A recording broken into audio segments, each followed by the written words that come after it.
Will Gompertz, BBC News, Edinburgh. And that's all we have time for now on BBC One. It's time for the news where you are. Have a good night.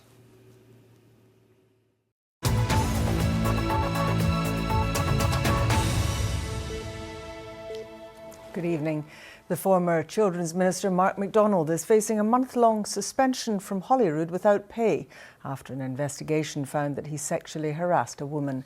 The Parliament's Standards Committee recommended the sanction against the Aberdeen Donside MSP after finding that he'd breached the Code of Conduct. From Aberdeen, Rebecca Curran reports. Holyrood Standards Committee gathered this morning to discuss which sanctions to impose on Mark MacDonald.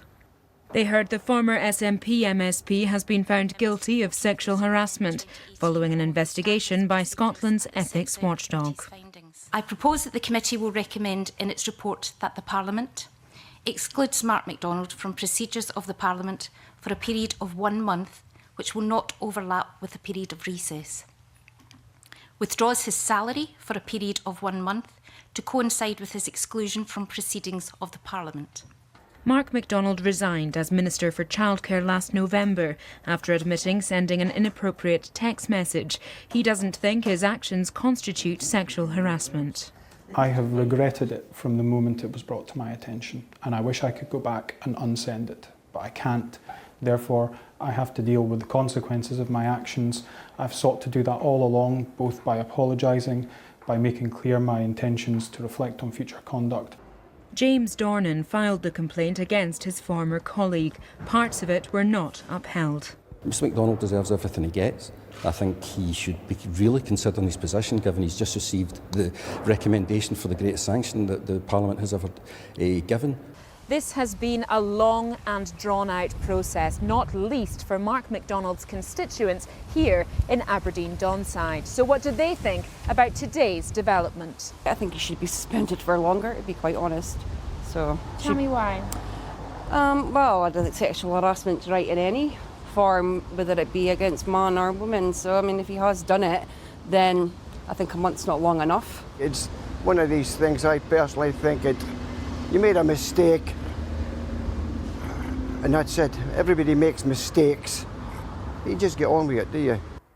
The Scottish Parliament is expected to ratify the recommendation to suspend Mark MacDonald next week. Rebecca Curran, reporting Scotland, Aberdeen.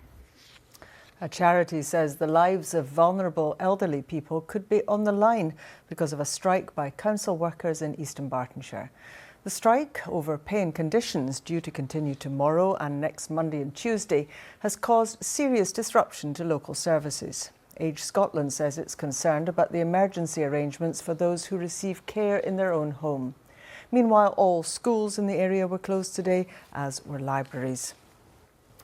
3 children aged 11 and 12 were burned when a camping kettle exploded at an after-school club in Fife. 2 were treated for scalding to their faces and bodies, and the third had burns on his back. They'd been taking part in an outdoor cooking class at Lumfinnans Primary when the accident happened. Fife Council said a full investigation is underway.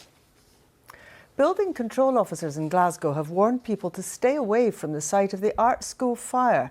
It follows reports of people breaching the cordon. They've expressed concerns about the end walls of the building, which it said could fall into the street without warning. Officials have urged everyone to observe the exclusion zone surrounding the art school and neighbouring buildings on Sauchiehall Street. Meanwhile, business owners from within the cordoned-off area around the art school have attended a public meeting at the city's Royal Concert Hall to discuss setting up a business task force to help those affected.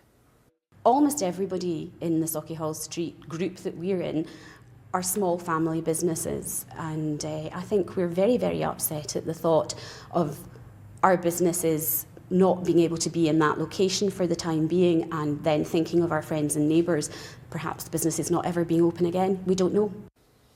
A deliberate fire at a luxury car dealership in North Lanarkshire has caused around £850,000 worth of damage. 17 cars at Taggart's Land Rover in Motherwell were extensively damaged in the blaze last night. A man was caught on CCTV climbing the perimeter fence and starting a fire in the forecourt. Scottish ministers are taking advantage of being freed from the EU's bureaucracy. The verdict of UK Environment Secretary Michael Gove on the Scottish Government's plan for a post-Brexit transition plan for farmers. He toured the stands at the Royal Highland Show at Ingliston on its opening day. From there, our Rural Affairs correspondent Kevin Keane reports.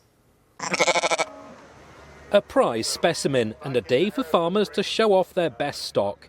This is what makes them their money and keeps Scotland's rural economy turning. But many will tell you it's not easy and that subsidies are an important part of their business. Only now has the Farming Minister confirmed that those subsidies will continue largely as they are for the next half a decade. Then, who knows? It's necessary to have that bridge of a 5-year period where you can have stability and certainty of income for farmers to plan during that 5 years for the major change that is coming thereafter. In recent weeks and months, farmers' leaders have been growing increasingly uneasy, their beef not knowing what the future holds.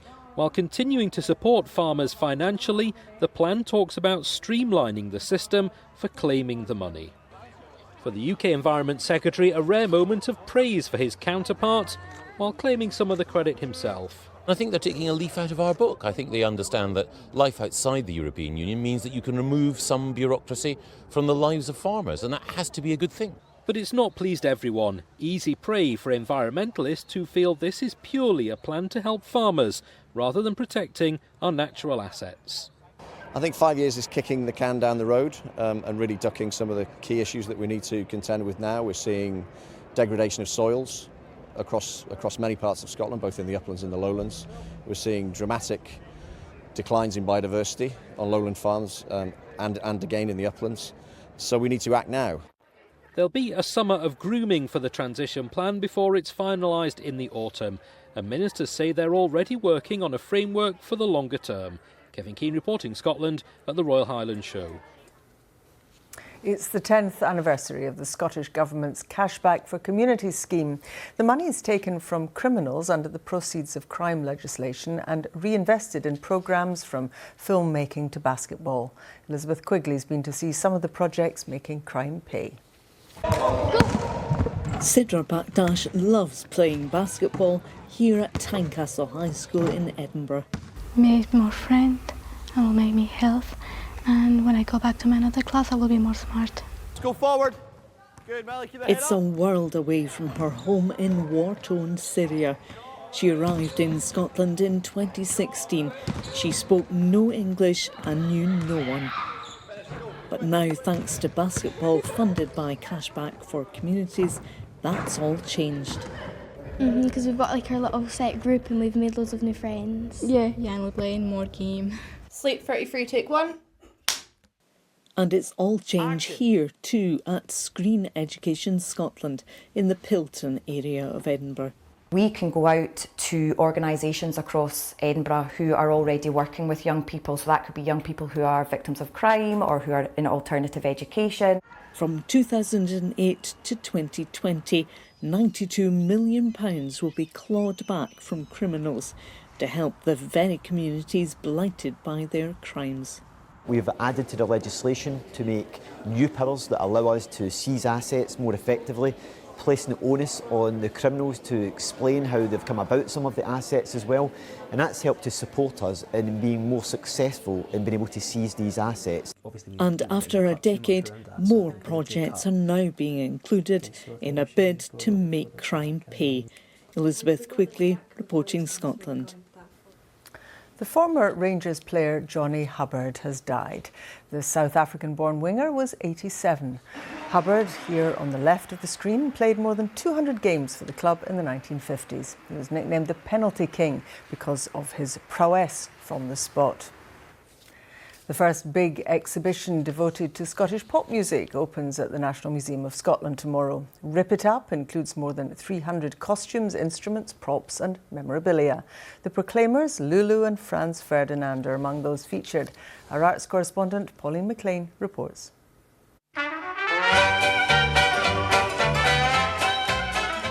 Where do you begin with the story of Scottish pop? Back in the 50s with dancehall and skiffle, Or in the 70s with the sensational Alex Harvey Band. We've collected and borrowed from many, many artists, and because we've done that, when they're lending us objects, they come with some very personal and very interesting stories.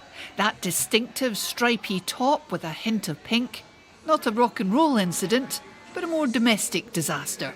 The original shirt was washed with a pair of red pants. So, and we have the original shirt, and every time I think he then got new shirts, he also had to make sure they got washed with a pair of red pants to make them go pink as well. As well as what you see, there's a whole lot more to hear. It's fun! Oh, I just can't wait! With a programme of events, radio, TV and a book.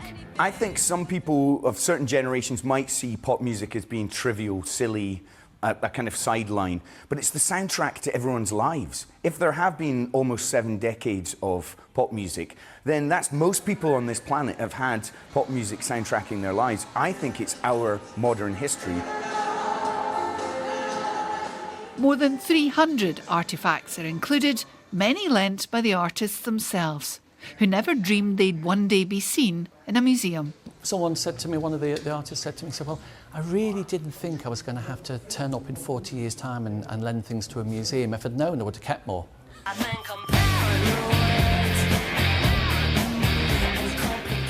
Pauline McLean reporting Scotland, Edinburgh.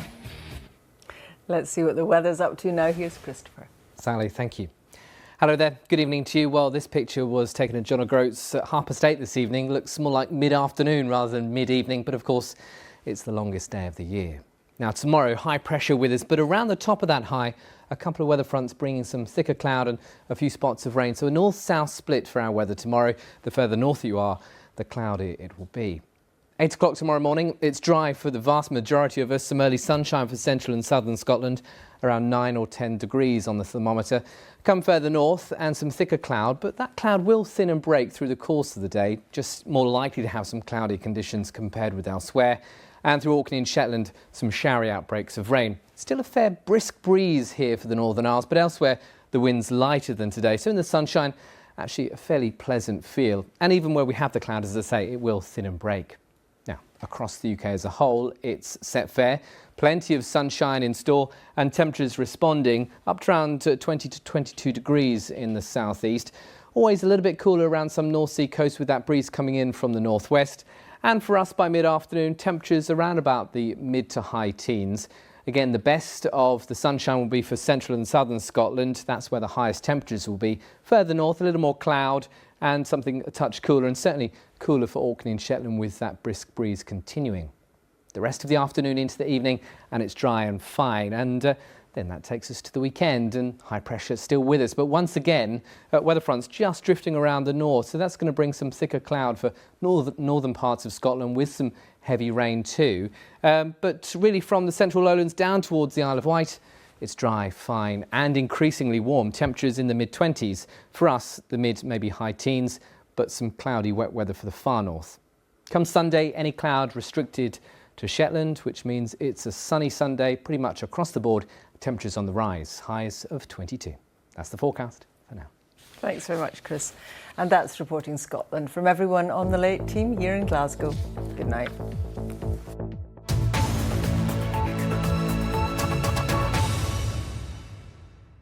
On My Sofa this week, singer Tom Odell, Game of Thrones Natalie Dormer, actor and director Rupert Everett, and from the Mamma Mia sequel, actress Christine Baranski, and the living legend that is Cher. Friday, 10:45 on BBC One. May I introduce Captain Monk Adderley? Your beauty is legendary. As is your reputation, sir. Tell me of London. Fame has its rewards. How different might so many lives have been. Pearl Dark continues Sunday at 9 on BBC One. Tonight on This Week, we're off to the races with our two top hats, Michael Portillo and Caroline Flint. Fabulous headpiece, David Aronovich. The royally ridiculous Adrian Chiles. And spinning sunflower, Sunita. That's This Week with me, Andrew Neil, tonight after Question Time on BBC One. And we're off.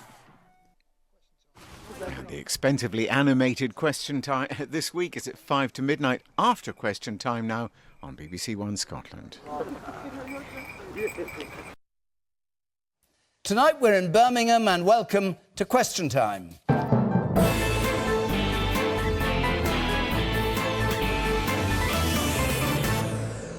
With me tonight, the Conservative MP, former member of the Cabinet under Theresa May, Damien Green, the Shadow Health Secretary, former Deputy Chair of the Labour Party, John Ashworth, Afua Hirsch, journalist, broadcaster, author of a book on British identity, Tim Martin, chairman and founder of the pub chain Wetherspoon, and the columnist for the online magazine Spiked, and the author of What Women Want, Fun, Freedom and an End to Feminism, Ella Whelan.